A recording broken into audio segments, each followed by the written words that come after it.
యేసు ఈ ఉపమానమును చెబుతూ పరలోక రాజ్యమును గురించినటువంటి ఉపమానం ఇది అని చెప్పాడు. పరలోక రాజ్యము తన కుమారుని పెండ్లి విందు చేసిన ఒక రాజును పోలియున్నది అని చెప్పాడు. దేవుని రాజ్యమును ప్రకటించటానికే ప్రభు అయిన యేసు క్రీస్తు ఈ లోకానికి వచ్చాడు. మనం ఏ విధంగా ఈ ప్రపంచాన్ని విడిచి ఇంకొక లోకానికి వెళ్ళిపోవాలి అన్న ఫార్ములా ఇవ్వటం కోసం వచ్చాడు అని చెప్పటం మతం మాత్రమే. కానీ మత ప్రాతిపదిక నుంచి కొద్దిగా పైకి లేచి దేవుని రాజ్యం అన్నటువంటి ప్రాతిపదికలో దేవుని వాక్యాన్ని గనక అర్థం చేసుకుంటే చాలా సులువుగా, అరటిపండు ఒలిచి నోట పెట్టినట్లుగా చాలా సులువుగా, సరళంగా మనకు అర్థమవుతుంది.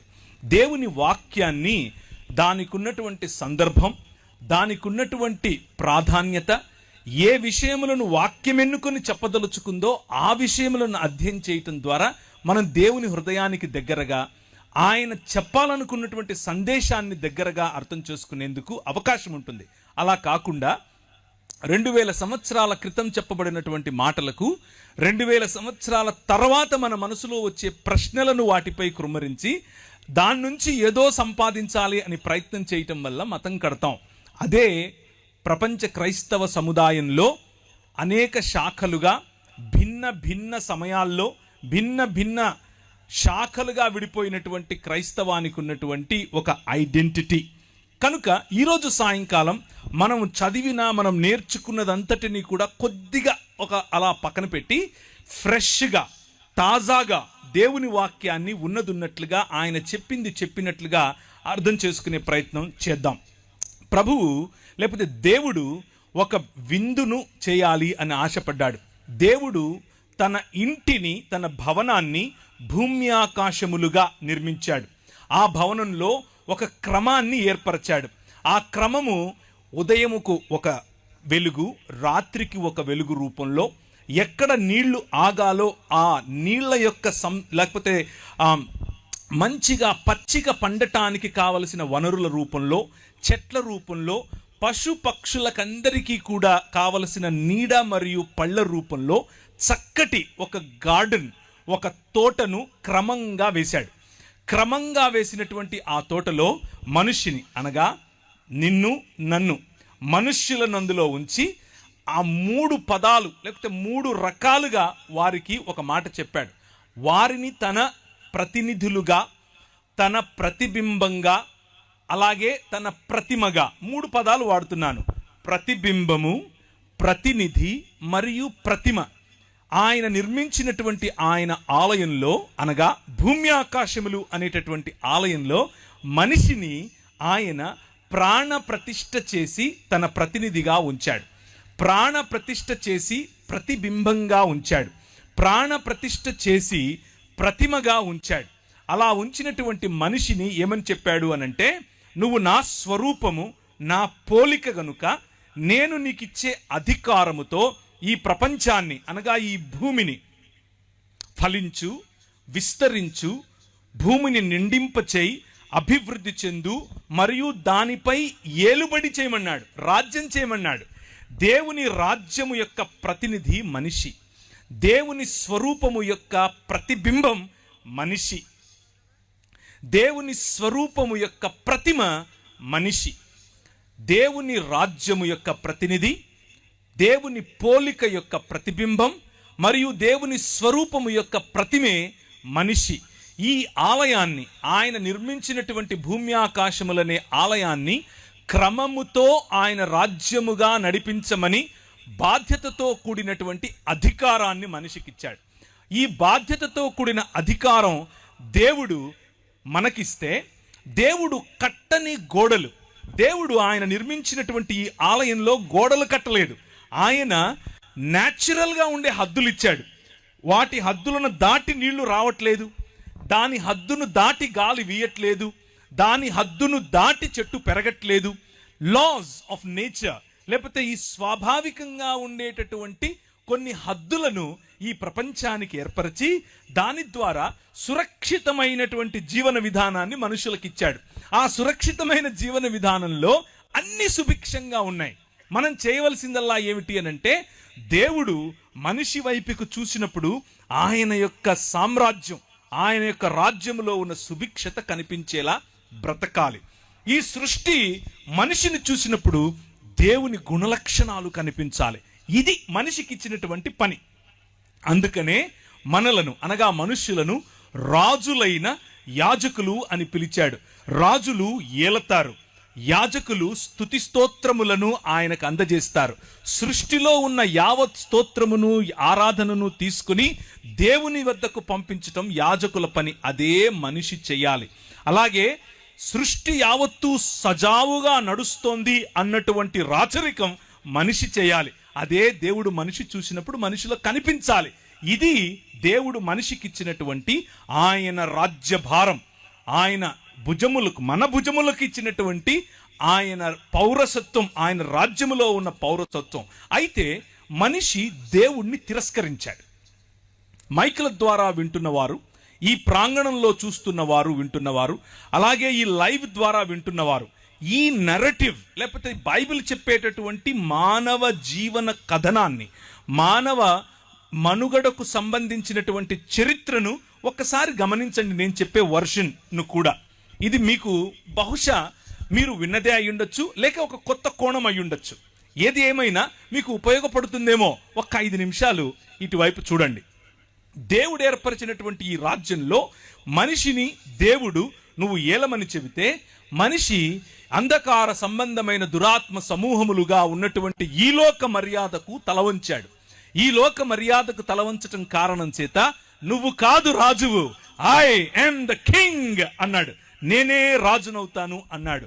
ఆయన ఏకఛత్రాధిపతిగా ఉంటూ నిన్ను సామంతరాజుగా ఏలమంటే, కాదు కాదు, నేను సామంతుణ్ణి కాదు, ఐ వాంట్ దట్ సీట్ అన్నాం. నాకు నువ్వు కూర్చున్న సింహాసనం కావాలి అనగా దేవునికి సమానత్వాన్ని మనం కోరుకున్నాం. అలా కోరుకున్న మరుక్షణం అటు పూర్తిగా మనిషిగా బ్రతకలేకపోయాం, ఇటు దేవుడు కాలేకపోయాం. అదే ఈరోజు మనిషి ఉన్నటువంటి స్థితి. ఆ స్థితినే పతన స్థితి అని పిలుస్తారు. దీనినే మూల పాపము అని కూడా పిలుస్తారు. బైబిల్ గ్రంథంలో దీన్నే ఒరిజినల్ సిన్ అని అన్నాం, మూల పాపము. ఈ పాపము కారణంగా ఈ లోకంలోనికి గచ్చ పొదలను ఆహ్వానించాం. ఈ పాపము కారణంగా ఈ లోకములోనికి బాధను ఆహ్వానించాం. ఈ దేవుణ్ణి తృణీకరించటం కారణంగా ఈ లోకంలోనికి మనిషికి మధ్య ఉన్న సంబంధాలలో మనం చేదును ఆహ్వానించాం. దేవునితో సంబంధాన్ని కోల్పోయిన కారణం చేత జంతువులు మన మీద తిరగబడ్డాయి, సృష్టి మన మీద తిరగబడింది, గాలి మన మీద తిరగబడింది, నీరు మన మీద తిరగబడింది, భూమి మన మీద తిరగబడింది. మనము అధికారం చేయాల్సినటువంటి ఈ ప్రపంచం మనపై అధికారం చేయటం మొదలుపెట్టింది. కారణం ఏమిటి అనంటే, అంధకార సంబంధమైన దురాత్మ సమూహములకు మనము కొమ్ము కాసేట్లుగా నిర్ణయం తీసుకున్నాం. ప్రభు అన్నాడు, రాజ్యము నాది. మనం అన్నాం, కాదు, నీది కాదు, రాజ్యం నాది అని అన్నాం. దాని పర్యవసానం మనుష్యుల మధ్యలో మనిషికి పొసగకపోవటం. అత్తకు కోడలకు పడదు, అమ్మకు కూతురుకు పడదు, నాన్నకు టీనేజ్ బాయ్కి పడదు. మనం ఏదో ఒక విధంగా సాటి మనిషిని, మన పొరుగువాడిని, మన ఇంట్లో ఉన్న, మన బయట ఉన్న, మన సమాజానికి చెందిన, మన సమాజానికి చెందకపోయినా ఏదో ఒక రకంగా పొరుగువాడిని మనం దూరం పెట్టడమే నేర్చుకున్నాం. Man rejected the order. దేవుడు ఏర్పరిచినటువంటి క్రమాన్ని విస్మరించినటువంటి, క్రమాన్ని వ్యతిరేకించినటువంటి మనిషి క్రమం కోల్పోయిన కారణం చేత అక్రమస్తుడయ్యాడు. అక్రమములో బ్రతకటం నేర్చుకున్నాడు. దాని కారణంగానే సోదరుణ్ణి చంపాడు. దాని కారణంగానే పొరుగువాడి భార్యను తెచ్చుకున్నాడు. ఇలా జరుగుతూ ఉన్న క్రమంలో మనిషి సాటి మనిషి నుంచి రక్షణ కోసం, సాటి జంతువు నుంచి రక్షణ కోసం, ఈ సృష్టి నుంచి రక్షణ కోసం గోడలు కట్టుకోవటం మొదలుపెట్టాడు. దాన్నే పట్టణములు అంటారు, నగరాలు అని అంటారు. నేను హైదరాబాద్ నగరంలో ఉంటాను, హైదరాబాద్ పట్టణంలో ఉంటాను. మీరు ఏ విధంగా అయితే రాజమండ్రి పట్టణంలో ఉంటారు. ఈ రాజమండ్రి పట్టణం ఈ రోజుకు ఒకవేళ శాటిలైట్ సిటీ అంతా రాలేదని మీరు అనుకుంటున్నారా? వచ్చేసింది, ఎలాగో మీకు కూడా తెలుసు, బోర్డ్స్ కూడా కనిపిస్తూ ఉన్నాయి కదా. నగరాల్లో ఏమేమి ఉంటుంది అని అంటే ఎత్తైన ఇళ్ళు ఉంటాయి. ఒకటే అపార్ట్మెంట్లో ఒక 600 ఇళ్ళుంటాయి. ఒకటే అపార్ట్మెంట్లో ఒక లిఫ్ట్ ఉంటుంది, పొడుగు పైకి వెళ్ళిపోద్ది. లిఫ్ట్లోకి ఎక్కుతాం, కానీ పక్కనుడు ఎవడో మనకు తెలియదు. వాడిని చూస్తే తల కిందించుకోవటం, మాట్లాడడం, వాళ్ళెవడో తెలీదు, మనమేడో తెలీదు. పిలిస్తే ఎక్కడ తొక్కుంటాడో అని భయం, మాట్లాడితే ఎక్కడ అంటుకుంటాడో అని భయం.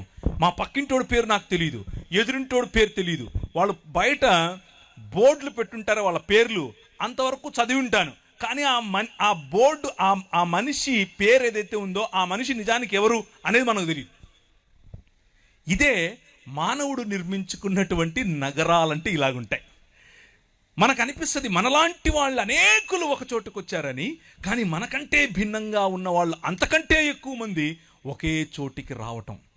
అలా మనుష్యులు కేవలం నగరాలే కాదు, సంస్కృతులను నిర్మించుకున్నారు. కేవలం సంస్కృతులే కాదు, వారు నాగరికతలను నిర్మించుకున్నారు. నాగరికతలను నిర్మించుకుని రండి మనం ఎక్కిపోదాం అనుకుని దేవుని కంటే దేవుడు చేసే పరిపాలన ఏంటి మేము చేయలేమా అన్నట్లుగా వాళ్ళు ఇమారత్తులు కట్టడం, మినారెట్లు కట్టడం మొదలెట్టారు. బబులోను అనే నగరం దానికే సాదృశ్యం. నిమ్రోదు సమయంలో కట్టిన బాబేలు గోపురం దానికే సాదృశ్యం. మనుష్యులొక్కటై దేవుణ్ణి ఛాలెంజ్ చేయటమే ఈ లోక మర్యాద. మనుష్యులొక్కటై దేవుని ఎదుట నిలబడి రండి వారి కట్లు విప్పుదుము అని భూరాజులు తమలో తాము మాట్లాడుకుంటున్నారు. చూసారా? 2వ అధ్యాయం కీర్తనల గ్రంథం, దాని సారం ఇదే. మనిషి దేవుని యొక్క సన్నిధిని తృణీకరించటం, దాని కారణం చేత మనిషి అలా మనిషిగా బ్రతకలేకపోవటం, దేవుడు ఎలాగూ కాలేకపోయాడు. ఇదే మనిషికి ఉన్నటువంటి సమస్య. దేవుణ్ణి తిరస్కరించటం కారణం చేత హీ సాట్ ఫర్ సేఫ్టీ. ఆయన సంరక్షణ కోసం వెదికాడు. ఆ సంరక్షణలో పొరుగువాణ్ణి కోల్పోయాడు. ఆ సంరక్షణలో బంధాలు కోల్పోయాడు. ఆ సంరక్షణలో నాది నాది నాది అనుకొని కొంతమందిని పోగేసుకుని ఒక కులంగా మారాడు. నాది నాది నాది అని పోగేసుకుని అందులో నుంచి ఒక ఉపకులంగా మారాడు.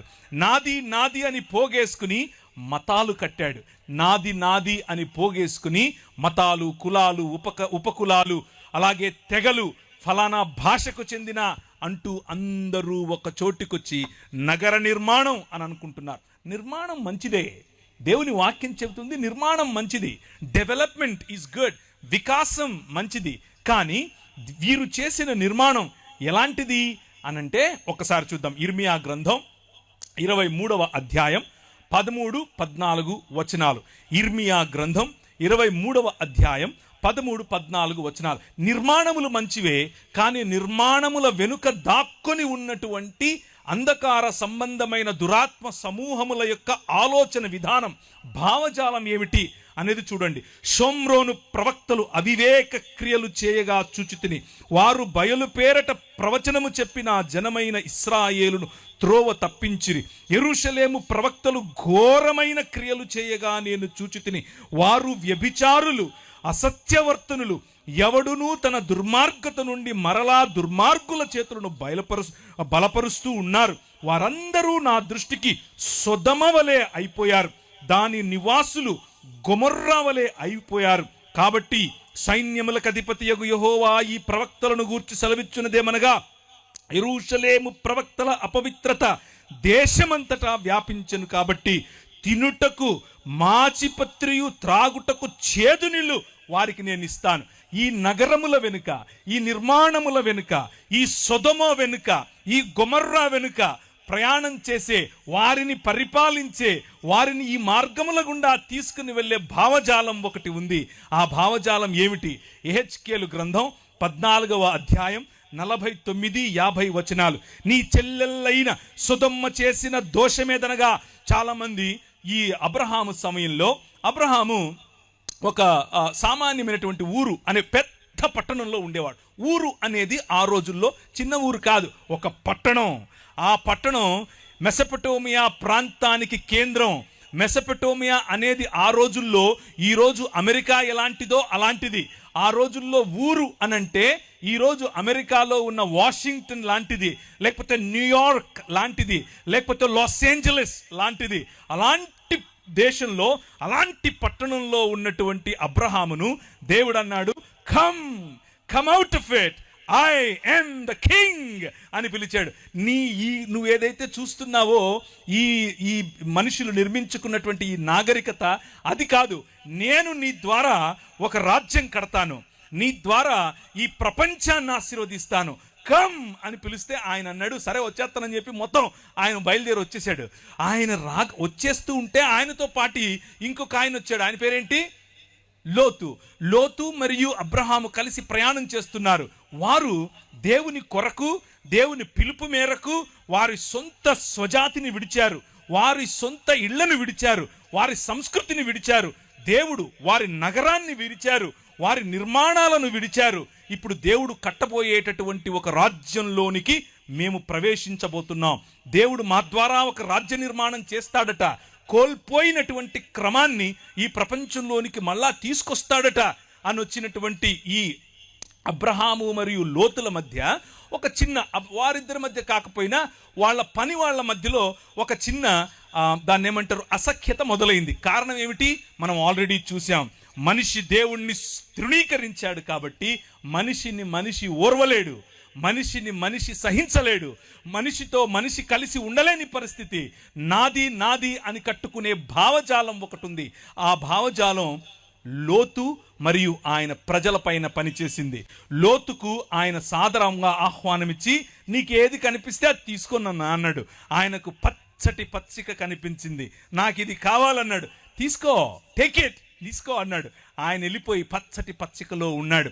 ఈయనేమో పచ్చిక లేని చోట ఈయన ఉన్నాడు. ఈయన ఉన్న చోట ఆయన అనుకున్నాడు పచ్చదనంలో ఆశీర్వాదం ఉంది. ఈయన అనుకున్నాడు నేనెక్కడ కాలు పెడితే అక్కడ ఆశీర్వాదం, నేను దేన్ని పడితే అది ఆశీర్వాదం. ఎందుకంటే నా వెనుక ఆశీర్వాదం కాదు, ఆశీర్వాదములను ఇచ్చేవాడు ఉన్నాడు అని నమ్మాడు. అందుకనే అబ్రహాము నీతిమంతుడని తీర్చబడ్డాడు. ఎందుకంటే అబ్రహాము విశ్వాసించాడు కాబట్టి విశ్వాసము ఆయనకు నీతిగా తీర్చబడింది. ఆయన చూస్తున్నాడు. అయితే అలా పచ్చిక కోసం వెళ్ళినటువంటి ఈ లోతు మరియు ఆయన కుటుంబము ఒక భయంకరమైనటువంటి స్థితిలో మారిపోయింది. ఆ భయంకరమైనటువంటి స్థితిలో ఇప్పుడు ఆ నగరం ఉంది. ఏ నగరంలోనికైతే ఈయన దాని హంగుభంగులను చూసి, దాని ఆకర్షణను చూసి, దాని ఎత్తైన గోడలను చూసి, దానికి ఉన్నటువంటి సంరక్షణ అనేటటువంటి ద్వారములను చూసి, గవినులను చూసి ఆకర్షితుడై, ఇక్కడ మనకు మూన్ లైట్ డిన్నర్ ఉంటుంది, ఇక్కడ మనకు దాన్ని ఏమంటారు కంట్రీ చికెన్ దొరుకుతుంది, ఇక్కడ మనకు ఆర్గానిక్ ఫుడ్ దొరుకుతుంది అని ఏ నగరం వైపుకైతే పరిగెట్టాడో ఆ నగరం ఇప్పుడు ఏమైందంటే ఆ నగరం ఈయనను చంపాలని చూస్తోంది. ఆ నగరం మొత్తాన్ని నాశనం చేయటానికి, ఆ నగరంలో పనిచేస్తున్నటువంటి భావజాలాన్ని రూపుమాపటానికి ప్రభువు దాని వైపుకు దానికి సమయం ఇచ్చాడు. ఇంకా మారు మనసు నిర్మాణం. కానీ ఏమా నిర్మాణం? సొదమ, నీ చెల్లెలైన సొదమ చేసిన దోషం. ఎందుకని ఆయన ఆ నగరాన్ని నిర్మూలన చేయాలనుకున్నాడు? వారి దోషం ఏమిటి అని అంటే దాని కుమార్తెలకు కలిగిన గర్వం, దాని కుమార్తెలకు కలిగిన గర్వం, ఆహార సమృద్ధి, నిర్విచారమైన సుఖస్థితి అనేదే. 3 విషయాలు. చాలా సరళమైంది బైబిల్. మనం ఏదో దీన్ని ఓవర్ స్పిరిచువలైజ్ చేయాల్సిన అవసరం ఏమీ లేదు. మనిషికి ఎప్పుడైతే ధనం చేరుతుందో, గర్వం, దీన్నే సొయ్యం అని కూడా అంటారు, సొయ్యం పడుతుందో, బాగా కొవ్వు పడుతుందో, అప్పుడు ఆహార సమృద్ధిని చూసి నా దగ్గర చాలా ఆహారం ఉంది అని చెప్పి గర్వపడతాడు. నా దగ్గర సుఖస్థితి ఉంది అని గర్వపడతాడు. ఇవన్నీ కూడా నగరాల్లో కనిపిస్తాయి.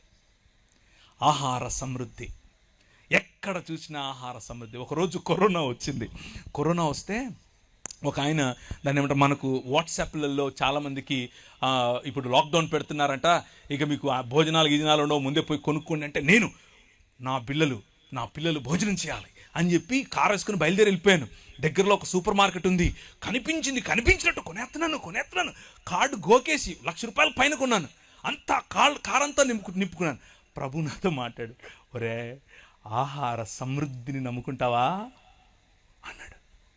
నగరాలు, మనం నిర్మించుకునే సిస్టమ్స్, మన పంటలు, మనం నిర్మించుకునే నిర్మాణాలు, మనం ఆశపడే మన సమృద్ధి, మనం దేనిపైన ఆధారపడాలనుకుంటున్నాం అనేటటువంటి మన భావజాలం, అది నీ చెల్లెలైన సొదొమ చేసిన దోషమేదనగా దానికి నీ దాని కుమార్తెలకును కలిగిన గర్వం, ఆహార సమృద్ధి, నిర్విచారమైన సుఖస్థితి అనున్నదే.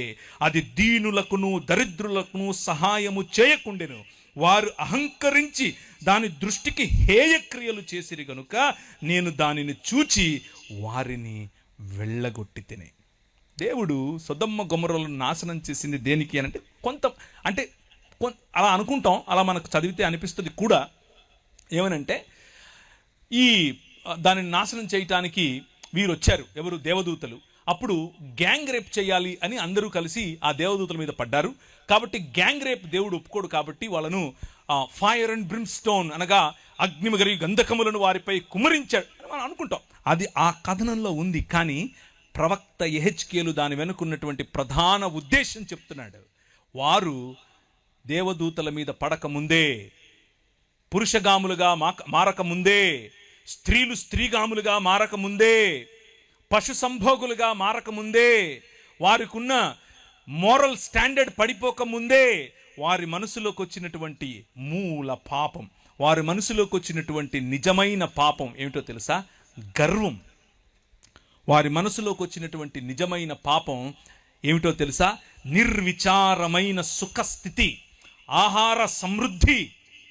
కానీ వారి కళ్ళకు దరిద్రులు కనబడటం లేదు, దీనులు కనబడటం లేదు. అహంకరించి హేయక్రియలు చేయటం, అహంకారం. నగరాల్లో కనిపించే అహంకారం, డబ్బుకు కనిపించే అహంకారం, అందానికి కనిపించే అహంకారం, ఫ్యాషన్ ఉద్యమాల్లో కనిపించే అహంకారం. అందం తప్ప? నో. దేవుడు అందాన్ని చేశాడు, నీ శరీరాన్ని అందంగా చేసింది ఆయనే. డబ్బు తప్ప? కాదు. సకల సృష్టికి, సృష్టిలో ఉన్న సకల సమృద్ధికి ఆయనే కారణభూతుడు. నిర్మాణం తప్ప? నో. ఆయన నీకంటే గొప్ప నిర్మాణకుడు. భూమ్యాకాశములనే ఆలయాన్ని ఆయనే నిర్మించాడు. ఏంటి తప్పుక? వీటిని చూసుకుని నువ్వు మదమెక్కుతున్నావే, అది తప్పు, అది తప్పు.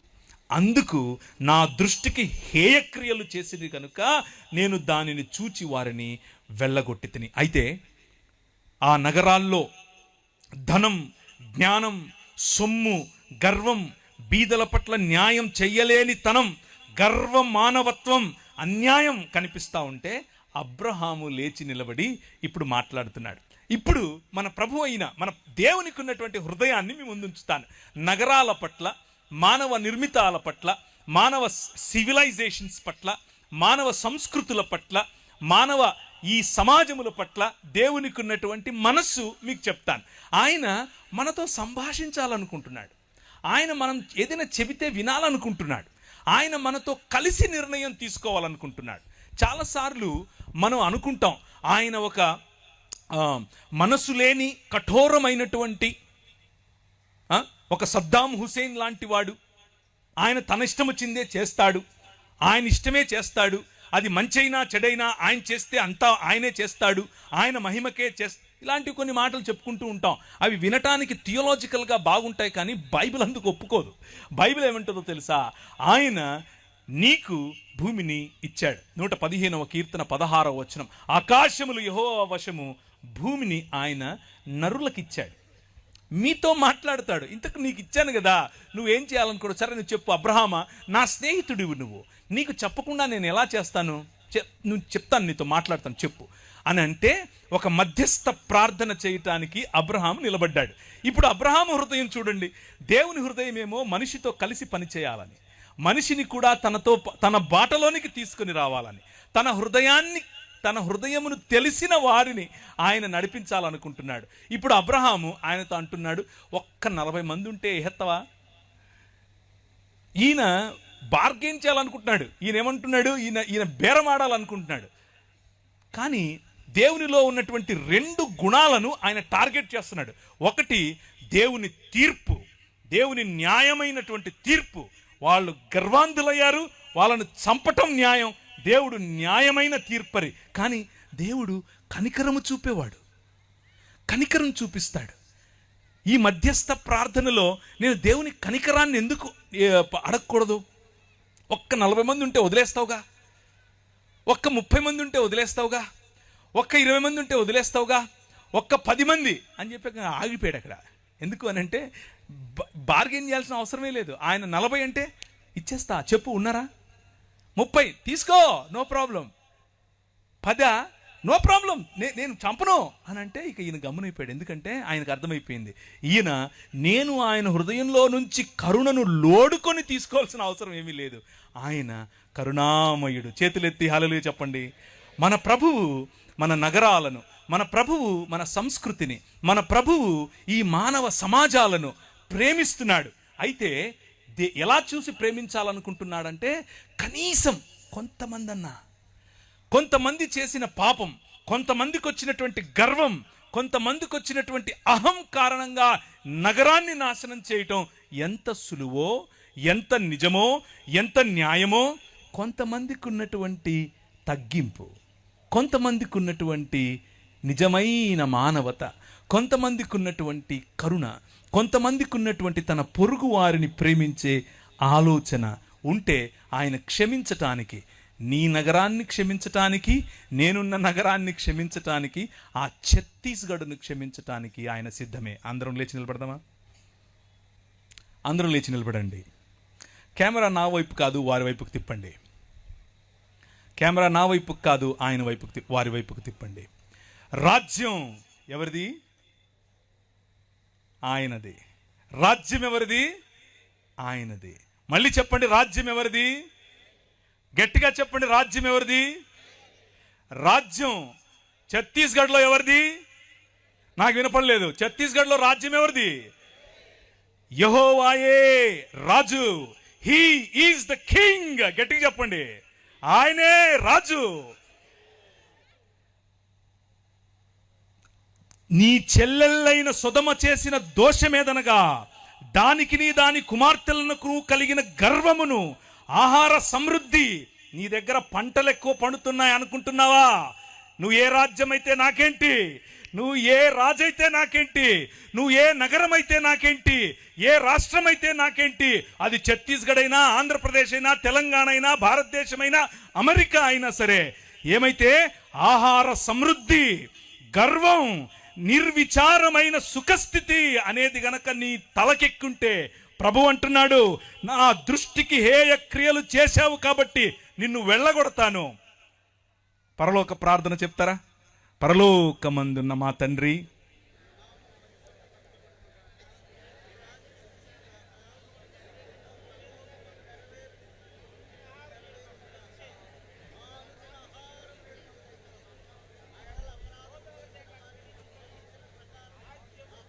రాజ్యము, శక్తి, మహిమ నీదే. ఛత్తీస్గఢ్ ముఖ్యమంత్రిది కాదు. రాజ్యం, మహిమ, శక్తి ఎవరిది? నీదే. 1వ తారీఖట క్రైస్తవులనట అక్కడ ఊచకొత్త కోస్తారట. ఆకాశమందు సింహాసనాసీనుడైన వాడు వారిని చూసి నవ్వుతున్నాడు. స్మైల్. హల్లెలూయా. అర్థమవుతుందా?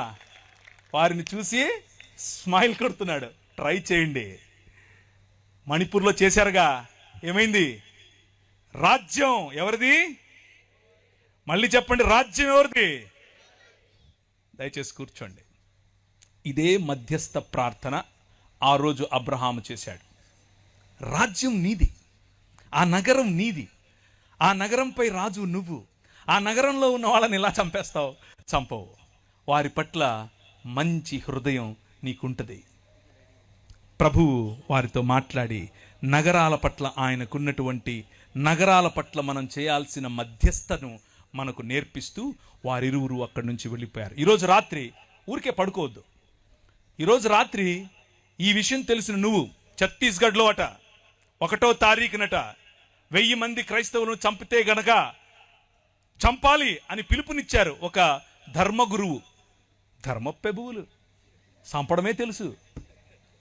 ఈ రాజు, నీ రాజు, ఈ రాజుకు చంపటం కాదు, కమ్ రా అని మరణాన్ని ఆలింగనం చేసుకోవటం నేర్పించాడు. హల్లెలూయా. ఏం ఆలింగనం చేసుకోవటం నేర్పించాడు? మరణాన్ని ఆలింగనం చేసుకోవటం నేర్పించాడు. ఎందుకో తెలుసా? సొదొమ గొమొర్రా పట్టణాలకు భవిష్యత్తు లేదు, కానీ ఆ రాజ్యంలో అయినా ఈ రాష్ట్రంలో అయినా క్రైస్తవ సమాజానికి భవిష్యత్తు ఉంది. ఏంటా భవిష్యత్తు? పునరుత్థానం. హల్లెలూయా. పునరుత్థానం కలిగి మనం లేవబోతున్నాం. పునరుత్థానం కలిగి మనం లేచినప్పుడు ఈ ప్రపంచం చూడబోతోంది ద కింగ్డమ్ ఆఫ్ గాడ్, దేవుని రాజ్యం. ఇది ప్రకటించడానికి మీ రాజు వచ్చాడు. మతం కడతాను అంటే ఎట్లా? మనం మతమూలం కాదు, రాజ్యం, దేవుని రాజ్యం, ద కింగ్డమ్ ఆఫ్ గాడ్. ఒక శ్లోకం చదువుతాను, వినండి.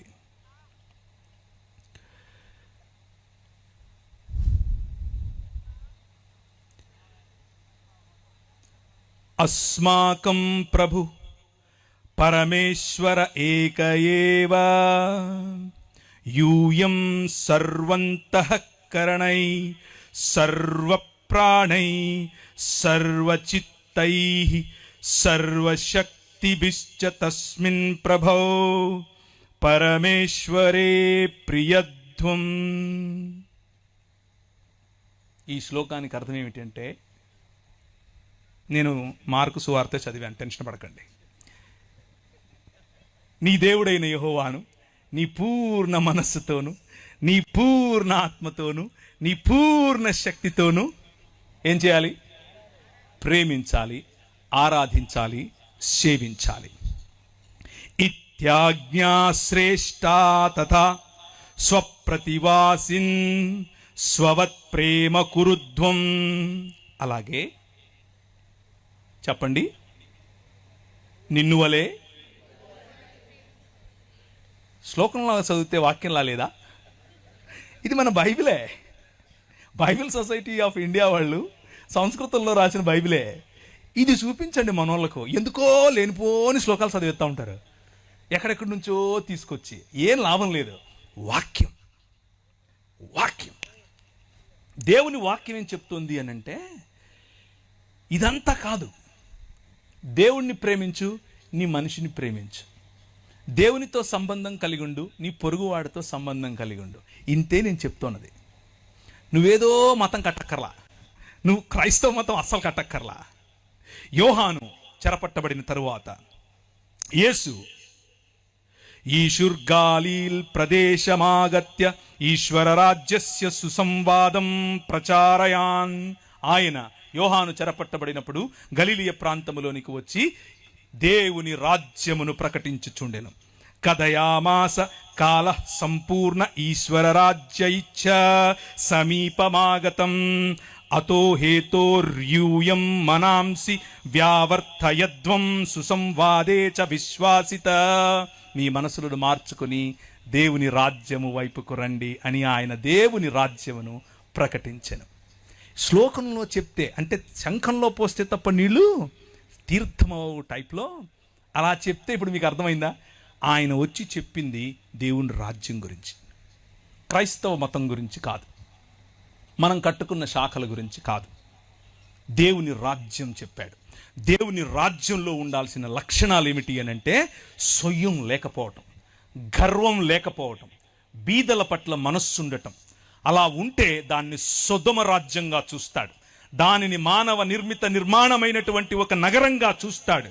కానీ ఆయన రాజ్యం నీ పొరుగు వారిని ప్రేమించటం, ఆయన రాజ్యం నీ దేవుడైన యెహోవాను ప్రేమించటం. కాగా 4వ వచనం మీరు చదివినటువంటి వాక్య భాగంలో నుంచి, కాగా అతడు ఇదిగో నా విందు సిద్ధపరచి ఉన్నాను, ఎద్దులను క్రొవ్విన పశువులను వధింపబడినవి, అంతయు సిద్ధముగా ఉన్నది, పెండ్లి విందుకు రండని పిలువబడిన వారితో చెప్పుడని వేరే దాసులను పంపెను గాని వారు లక్ష్యము చేయక ఒకడు తన పొలమునకును మరి ఒకడు తన వర్తకమునకు వెళ్ళిరి.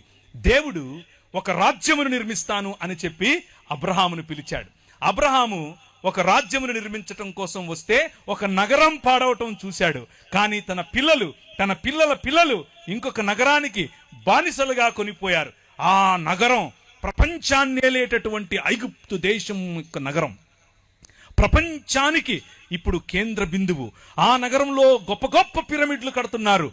మా ఊర్లో ఏ విధంగా అయితే ఇప్పుడు కడుతున్నారో సేమ్ అలాగే అన్ని సంస్కృతులు ఇలాగే మొదలయ్యాయి, ఇలాగే హెచ్చయ్యాయి, అలాగే సర్వనాశనమయ్యాయి. భూమికి అంటుకున్న వాడే బతుకుంటాడు. పైకి వెళ్తాను అనేవాడు పైకే పోతాడు. భూమికి అంటుకోండి, బతుకుతారు. ఓ గొప్ప గొప్ప పిరమిడ్లు కట్టేస్తున్నారు. ప్రభు అన్నాడు, ఏమయ్యా నాకు అహం, వీళ్ళు దాసులు, వీళ్ళ మీద ఇంకా పని పెట్టండి, అన్నమేయకండి అని అన్నాడు. అవునా, సొదొమ గొమొర్రాలకు ఏం చేశాను నీకు తెలీదా? అదే చేస్తానన్నాడు 5 సార్లు. Let my people go. నువ్వు అలా చేయటానికి వీల్లేదు, నా ప్రజలను పంపించు. ఇశ్రాయేలు ప్రజలపైన నువ్వు అలా ప్రతాపం చూపించడం కరెక్ట్ కాదు, వాళ్ళపైన అంత శ్రమ మంచిది కాదు, పంపించు అనంటే అన్నాడు. 5వ సారి తర్వాత నేను పంపిస్తాను బాబోయ్ అంటే కూడా నీ హృదయాన్ని నువ్వు చూస్తావు. ఇప్పుడు నీ కొమ్ములు ఎలా ఇరుగుతాయో నువ్వు చూస్తావు, నీ నోటి పళ్ళు ఎలా రాలుతాయో నువ్వు చూస్తావు. నువ్వు నీ కళ్ళ ముందు నా పసిబిడ్డను, నేను కన్న నా కుమారుణ్ణి, నా జ్యేష్ఠపుత్రుని నేను తీసుకెళ్ళిపోతా, గద్దరెక్కల మీద మోసుకుని తీసుకెళ్ళిపోతా. ఇందులో దేవుని గుణలక్షణం మీకేం కనిపిస్తుందో? మీరు మీ ఇంట్లో పనిచేసే వ్యక్తి పైన ప్రతాపం చూపిస్తే దేవుడు తన బిడ్డను ఎలా తనేమంటారు గద్దరెక్కల మీద మోసుకుని వెళ్ళాలో మోసుకెళ్తాడు. మీ జీవితం ఫరోలాగా కుప్పకూలుతుంది. మీ పొలంలో పనిచేసే వాడి మీద మీరు చూపించే ఈ దాన్ని ఏమంటారు మేకపోతు గాంభీర్యం మీ బతుకును నాశనం చేస్తుంది. మీరు పనిచేసే చోట మీ సహ ఉద్యోగి పట్ల మీరు చూపించేటటువంటి అన్యాయం మీకు పట్టిన కొవ్వు కరిగిస్తుంది. మీ సహ దైవ దాసుల పట్ల మీకు లేని గౌరవం, మీ సంఘంలో మీరు దేవుడు మిమ్మల్ని నాయకులుగా చేశాడు కనుక, పాస్టర్లుగా చేశాడు, ఏమనుకోకుండా అన్న, నెక్స్ట్ టైం పిలవకపోయినా పనులా చెప్పేదే. మీరు పాస్టర్లు అయినంత మాత్రాన సమాజంలో ఉన్న వారిని, సంఘంలోకి వచ్చే వారిని, వారి మీద అజమాయిషీ చేస్తే ఫరోకు పట్టిన గతే. ఎందుకంటే మన దేవుడు, ఆయన హృదయం ఎక్కడ నలిగిపోయే ప్రజలుంటారో, ఎక్కడ అదిమి వేయబడిన ప్రజలుంటారో, ఎవరి పైనైతే మీరు ఇంకా ఎక్కువ భారం పెడతారో అక్కడికి గద్ద తన పిల్లలను తన్నుకొని పోయినట్లు వచ్చి తన్నుకుపోతాడు. మన మూతి పళ్ళు రాలుతాయి, మన కొమ్ములు ఇరుస్తాయి. 10 రకాలైన దేవీ దేవతలను చూసుకుని నువ్వు ఎచ్చుకుపోతున్నావు కదా, నీ ఎచ్చులు ఎలా ఇంచాలో నాకు తెలుసు అని చెప్పి 10 రకాలైనటువంటి తెగుళ్ల ద్వారా వాడి నోరు మూశాడు. రాజ్య నిర్మాణం రా బయటికి అని అన్నాడు. ఎడారి గుండా తీసుకెళ్ళి నీ సముద్రాన్ని దాటించి 40 సంవత్సరాలు వారి కొవ్వు, వారి మదం ఇరిచి అణిచి ఒక రాజ్యం కట్టాడు. నేనే నీకు కింగ్ అని చెబితే వాళ్ళు అన్నారు, వద్దులయ్యా, మాకు నువ్వు కనపడటం లేదు, కానీ మాకు ఇంకొక రాజు కావాలి, నువ్వు కనపడతలేవు అన్నారు. ఏంటి, మీకు ఇంకో రాజు కావాలా? అదే ఇక్కడ చెప్తున్నాడు యేసు ప్రభు ఈ ఉపమానంలో. కాగా అతడు, ఇదిగో నా విందు సిద్ధపరచి ఉన్నాను, ఎద్దులను క్రొవ్విన పశువులను వధింపబడినవి అంతయు సిద్ధముగా ఉన్నది, పెండ్లి విందుకు రండని పిలిచాడు. ఎవరిని పిలిచాడు? మొదట ఇశ్రాయేలును. అయితే వారితో చెప్పుడని వేరే దాసులను పంపిన గాని వారు లక్ష్యము చేయక, ఒకడు తన పొలమునకు మరి ఒకడు తన వర్తకమునకు ఎవడి పట్ల వాడు దేవుణ్ణి తిరస్కరించి వారి వారి పనులకు వెళ్ళిపోయారు. ప్రభు అన్నాడు, తక్కిన వారు అనగా ఎవరైతే ఈ పనులు, ఈ వర్తకాలు కాకుండా మతం పట్టారో, సంఖలో బైబిల్ ఎట్టేసుకుని ఓ నేను లేవీయుణ్ణి, ఓ నేను యాజకుణ్ణి అని వీళ్ళేం చేశారు? పంపినటువంటి దాసులను, మొదట మోషే, తర్వాత అహరోను, ఆ తర్వాత ఆయన పిల్లలు యాజకులు మొదలైన వారు ప్రవక్తల రూపంలో వచ్చి చెప్పినటువంటి మాట, అన్యాయం వద్దు, అన్యాయం వద్దు. ఏం తీసుకొచ్చి నేను యెహోవాను దర్శించాలి, నేను ఏం తీసుకొచ్చి యెహోవాను దర్శించాలి? ఆ బయలేమో మా పంటలు అడుగుతున్నాడు, మేము పంటలు తీసుకొచ్చి ఇవ్వాలనా? ఆ కియ్యు దేవతేమో తైలం అడుగుతోంది, వేలాది నదులంతా విస్తార తైలం ఇచ్చేయాలనా? ఆ నక్షత్ర దేవతేమో మొలకు దేవుడేమో మా కొడుకులను అడుగుతున్నాడు, నా గర్భఫలమైన జ్యేష్ఠపుత్రుడిని నీకు ఇచ్చేయాలనా? అరే మళ్ళీ మతం కట్టేశారు. నేను పెండ్లికి రండిరా బాబు, వచ్చి కూర్చొని భోంచేయండిరా అంటే ఏం చేస్తున్నారు? తక్కిన వారు అతని దాసులను పట్టుకొని అవమానపరిచి చంపిరి. దేవుని రాజ్యమును గురించి చెప్తున్నటువంటి ఉపమానం ఇది. చంపారు, ప్రవక్తలను చంపారు, ప్రవక్తను రాళ్లతో కొట్టారు, అవమానించారు, చంపారు. ప్రభు అన్నాడు, కాబట్టి రాజు కోపపడి తన దండ్లను పంపి ఆ నరహంతకులను సంహరించి వారి పట్టణము తగులపెట్టెను. మీకా నిలబడి చెప్పాడు, హోషేయా నిలబడి చెప్పాడు, యెషయా నిలబడి చెప్పాడు, ఆమోసు నిలబడి చెప్పాడు. వాళ్ళు చెప్పిందంతా ఇదే. మీ మధ్య న్యాయం లేదు. నేనేమడిగాను? మూడే అడిగాను. మనుష్యుడా, ఏది ఉత్తమమో నీకు చెప్పలేదా? నేను నీకు ముందే చెప్పాను కదా. న్యాయమును జరిగించుటయు, కనికరమును ప్రేమించుటయు, చెప్పండి, దీన మనసు కలిగి యెహోవా ఎదుట ప్రవర్తించు. ఇంతే కదా. నువ్వు మనిషివి బాబు అంటున్నా నేను. అంతే, నువ్వు మనిషి అవ్వు. ధనం చూపించి సొయ్యం చూపించుకో. నీ దగ్గరున్న ఆస్తి చూపించి ఎచ్చుకుపోకు.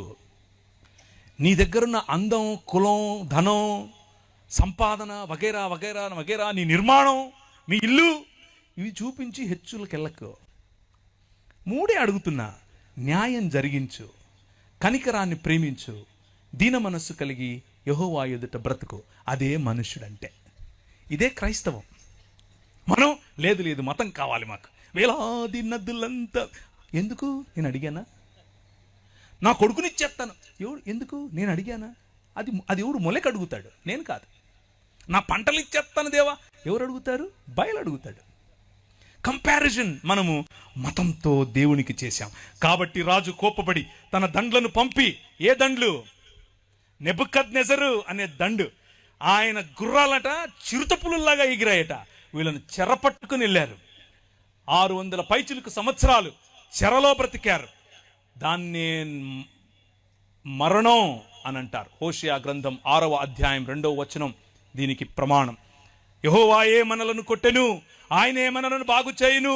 2 దినములైన తరువాత ఆయన సముఖమందు బ్రతుకున్నట్లు 3వ దినమున ఆయన మనలను స్థిరపరచును. 2 దినాలైన తర్వాత, అనగా 3వ దినమున మనల్ని బ్రతికిస్తాడు అని చెప్పుకుంటున్నటువంటి ఇశ్రాయేలు ఎలా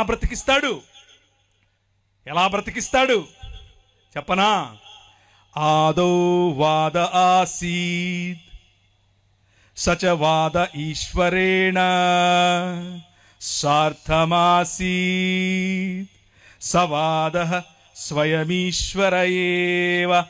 ఆదియందు వాక్యముండెను, వాక్యము దేవుని యొద్దై ఉండెను, వాక్యము దేవుడై ఉండెను. ఆ వాక్యము శరీరధారి అయి కృపా సత్య సంపూర్ణుడిగా మన మధ్య అవతరించెను. లేకపోతే డేరా వేసెను. కూర్చున్న మీరు వింటున్నారు. గర్వము, పొగరు, ధనం వగైరా వగైరాల యొక్క నిర్మాణముతో దేవునికి దూరమైన మానవ సమాజాన్ని తిరిగి మానవ సమాజముగా మార్చటం కోసం గలిలయ ప్రాంతంలో నిలబడి దేవుని రాజ్యం వచ్చేసింది అని చెప్పింది ఇంకెవరో కాదు, స్వయంగా దేవుడే. స్వయంగా ఆది యందున్నటువంటి వాక్యమే. ఏ వాక్యమైతే దేవుని వద్ద ఉండేనో ఆ వాక్యమే. ఏ వాక్యమైతే దేవుడై ఉండేనో ఆ వాక్యమే. ఏ వాక్యమైతే కలిగి ఉన్నదేదియు ఆయన లేకుండా కలుగలేదు అని చెప్పారో ఆ రాజు మన మధ్యకు వచ్చేశాడు. ఆయన పురాతన కాలం మొదలుకొని శాశ్వత కాలము తన ప్రత్యక్షతలు చూపిస్తూ వస్తూ ఉన్నాడు. ఆ రాజును చివరికి మన వద్దకు పంపాడు. అంత్య దినములందు ఆయన మన మధ్యకు పంపాడు. అప్పుడు అతడు పెండ్లి కాబట్టి రాజు కోపం వారి పట్టణము తగిలిపెట్టాడు. అప్పుడు అతను పెండ్లి విద్య సిద్ధముగా ఉంది గాని పిలువబడిన వారు పాత్రులు కారు గనుక రాజమార్గములకు పోయి మీకు కనబడిన వారు అందరినీ పెండ్లి విందుకు పిలువడని తన దాసులతో చెప్పెను. This is what commissioning of gospel is. ఈ దేవుని రాజ్యం ఇప్పుడు ఇశ్రాయేలుకు మాత్రమే కాదు, అబ్రహాము యొక్క పిల్లలైన నా పైన విశ్వాసముంచు ప్రతి ఒక్కరిది పిలవండి అని అన్నారు.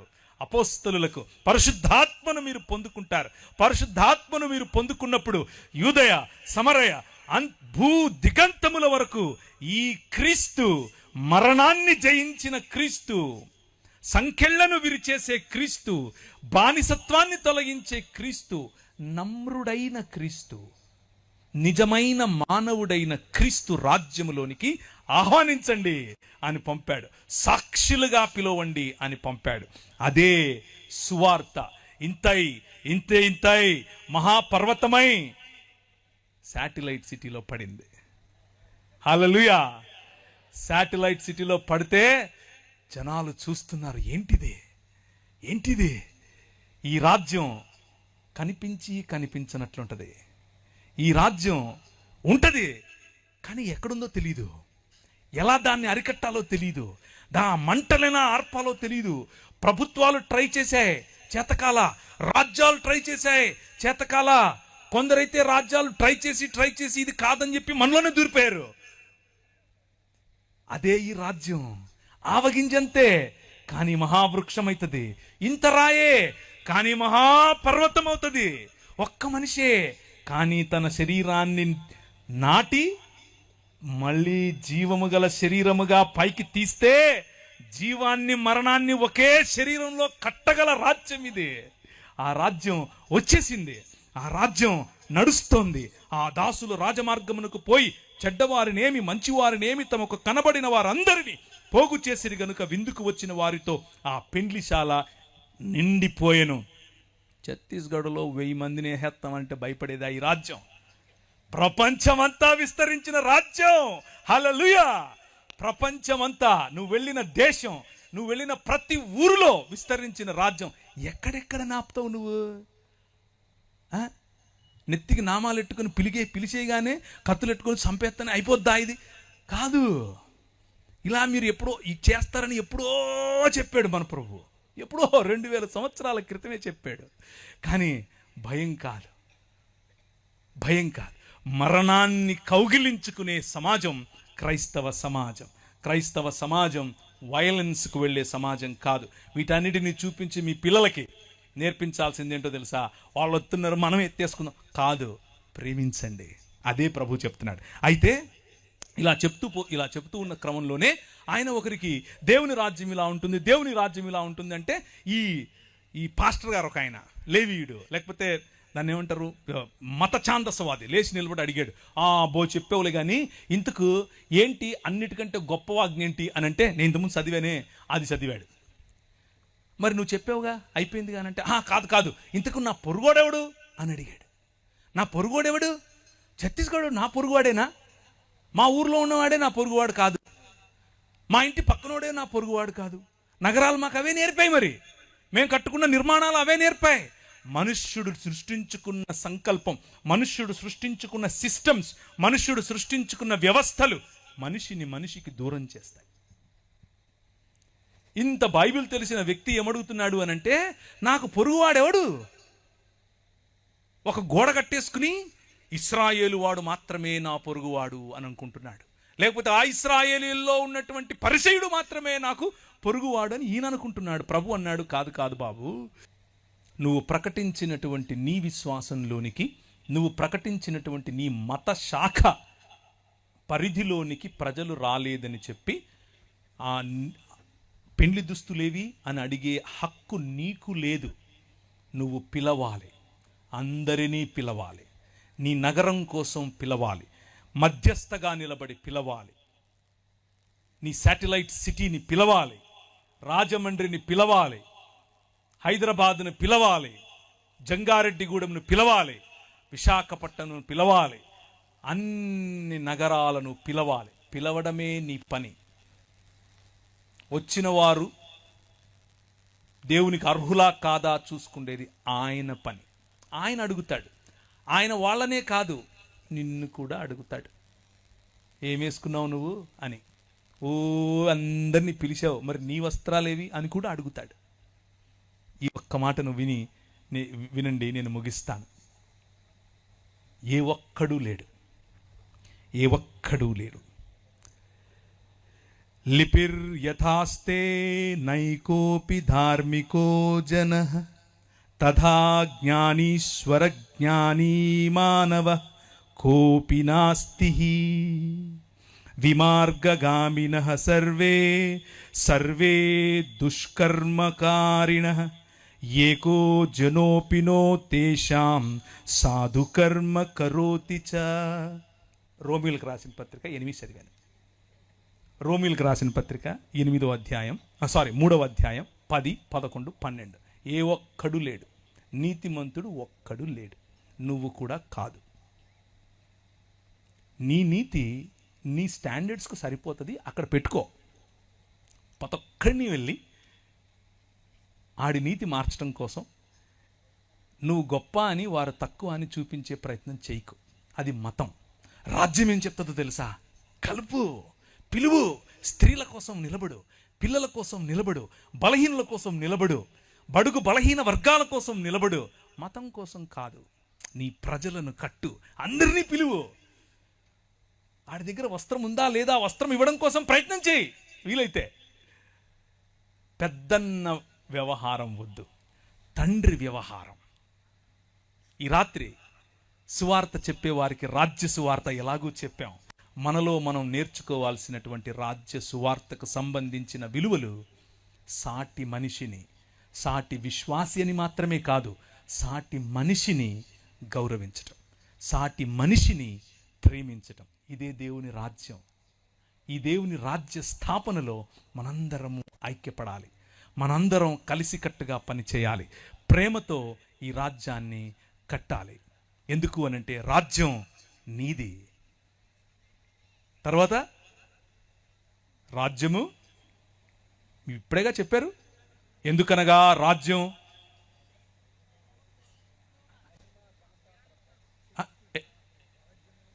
శక్తి, శక్తి.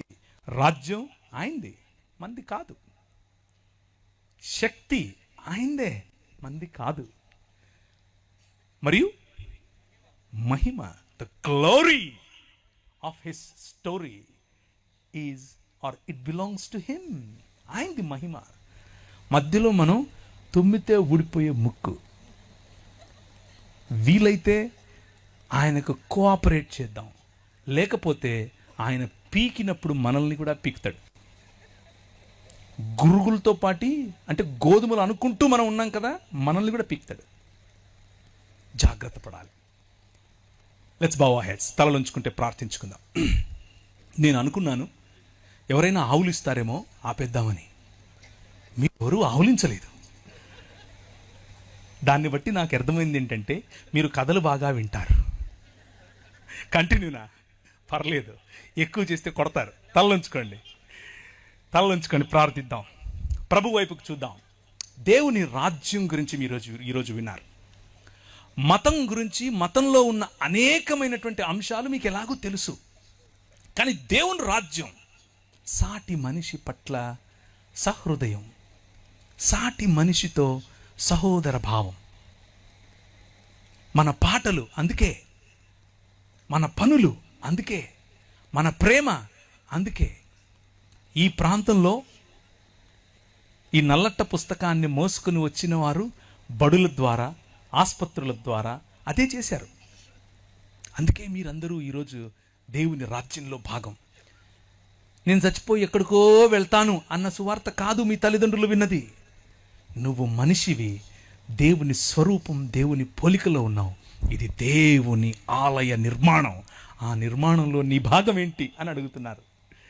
ఈరోజు రాత్రి ఒక నిర్ణయం చేసుకుని వెళ్ళు. ఊరికి వెళ్ళద్దు, ఊరికే వెళ్ళిపోకు. అలాగే ఈరోజు రాత్రి ఆ ఛత్తీస్గఢ్ కోసం ప్రార్థన చేయకుండా, ఆ ఛత్తీస్గఢ్లో నలిగిపోతున్నటువంటి నీ సహోదరుల కోసం ప్రార్థన చేయకుండా, వారి కోసం పరితపించకుండా, వారి కోసం ఆశీర్వాద వచనాలు పలకకుండా నువ్వు నిద్రపోకు. ఈరోజు రాత్రి ప్రభువు నీ మాటలు వింటాడు. అబ్రహాము చేసిన మధ్యస్థ ప్రార్థన 40 మంది ఉంటే అలా జరుస్తావా ప్రభువా అని చేయలేవా? నువ్వు చెయ్యి. ఈరోజు రాత్రి ప్రభు వింటాడు. కృపగలిగిన తండ్రి, మా మధ్యలోనికి నీ వాక్యము ద్వారా మమ్మను ప్రోత్సహించి, మమ్మను బలపరిచి, మాకు కావలసినటువంటి పోషణనిచ్చి, ప్రభువా, ఈ రాత్రి ఏ ఒక్కరిని ఖాళీ చేతులతో పంపక, ఖాళీ హృదయంతో పంపక, నీ మనస్సు నెరిగిన, నీ రాజ్యమును అనుభవించే నగరములు కాదు, మా మానవ నిర్మిత నగరములు కాదు, ఒకరోజు నువ్వు నిర్మిస్తున్నటువంటి నగరం, పరిశుద్ధ పట్టణం, మేమెక్కడికో వెళ్ళేది కాదు, దిగి రాబోయే పరిశుద్ధ పట్టణం, ఆ నూతన యెరూషలేము కొరకు వేచి చూడటానికి మా ప్రయాణమని గమనించి ఆ పరిశుద్ధ పట్టణములోనికి ప్రవేశించటానికి మమ్మును మేము, ఆ విందులోనికి పాల్గొనటానికి మమ్మును మేము సిద్ధపరచుకొనున్నట్లు, మా వస్త్రములను మేము శుభ్రపరచుకున్నట్లు సహాయం చేయమని ముందున్న కార్యక్రమమును మీ చేతులకు అప్పచెప్పుకుంటూ చిన్న ప్రార్థన యేసు నామమున అడిగి వేడుకుంటున్నాను తండ్రి. ఆమేన్.